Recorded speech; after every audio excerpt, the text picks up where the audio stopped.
क्या नाम था, रामकृष्ण दास जी नाम था। आपने मलुक पीठ के एक संत यहाँ यहीं मलुक पीठ से विरक्त वेश लिया था, तो बड़ी अच्छी से यहाँ भी बहुत सेवा करते। महाराज जी को पता है, स्मरण में नहीं आ रहा होगा, शरीर उनका बंगाल का था और बड़े वैराग्यवान थे।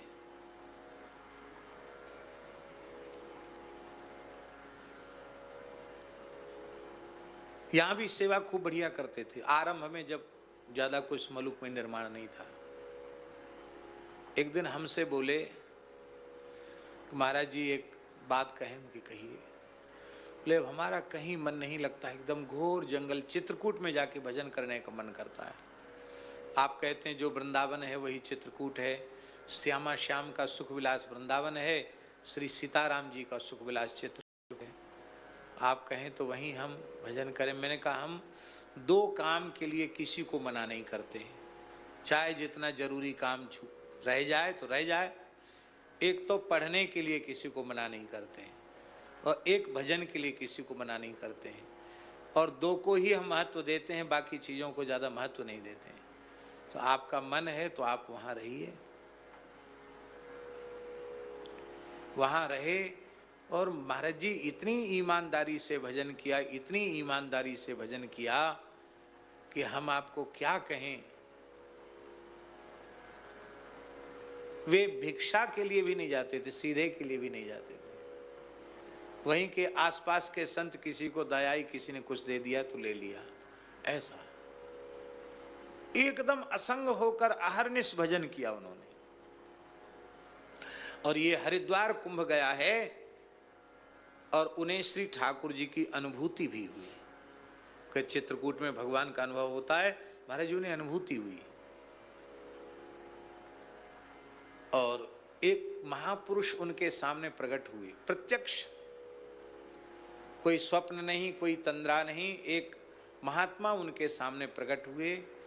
बोले अब तुम्हारा देह बंधन कट गया है, तुम अपने लक्ष्य तक पहुंच चुके हो, अब तुम्हारा कोई काम शेष नहीं रह गया है। अब तुम चाहो तो अब देह का विसर्जन करके भगवान के यहाँ जा सकते हो। एक संत ने प्रकट होकर कहा। उन्होंने कहा क्या करें? बोले तुम गंगा के किनारे चले जाओ और गंगा जल पीते पीते भगवत स्मरण करके भगवान की सन्निधि प्राप्त करो। संसार में अब तुम्हारा कोई कर्तव्य शेष नहीं रहा। ये कितने दिन पुरानी बात है, हरिद्वार कुंभ की बात है। किस सन में था हरिद्वार कुंभ? 2021 में कुंभ में वो अपने ही शिविर में आए, रामकृष्ण दास जी आए। तो लोगों ने हमको शिकायत की, गंगादास जी ने शिकायत की। गंगादास जी ने कहा लो ये खाते पीते नहीं है, अन्य सब कुछ त्याग रखा है इन्होंने। तो मैंने कहा महापुरुष की आज्ञा है और तुम्हारी देह में ममता नहीं है तो बहुत अच्छी बात है। और मैंने कहा कोई बात नहीं, छेड़ो मत महात्मा को, जैसे रहते रहने दो। केवल थोड़ा गंगा जल लेते थे। कुंभ पूरा हो गया, उसके बाद वे श्री रामानंद संत आश्रम परम पूज्य श्री अभिराम दास जी के आश्रम में चले गए। वहाँ गंगा जल और कम हो गया। अहर्निश केवल भगवत चिंतन ही शेष रहा, दूसरा कुछ भी शेष नहीं रहा। और कौन सी तिथि? एकादशी तिथि आई।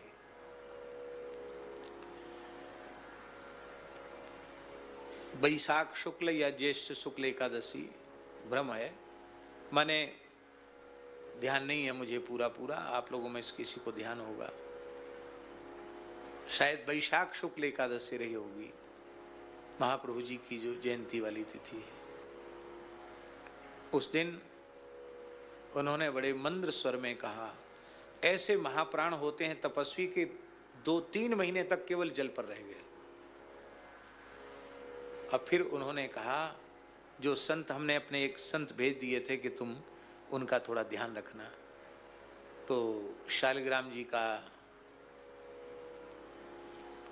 गंगा जल से स्नान कराया। बोले हमको मुख में चरणामृत दे दो, हमारा काम हो गया।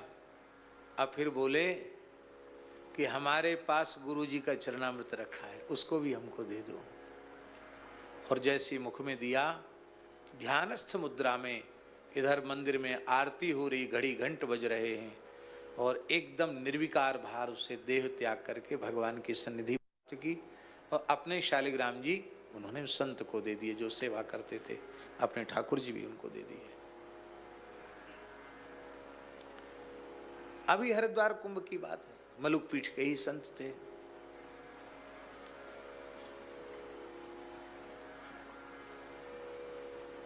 ईमानदारी से लगने की आवश्यकता है, कल्याण में विलंब नहीं है।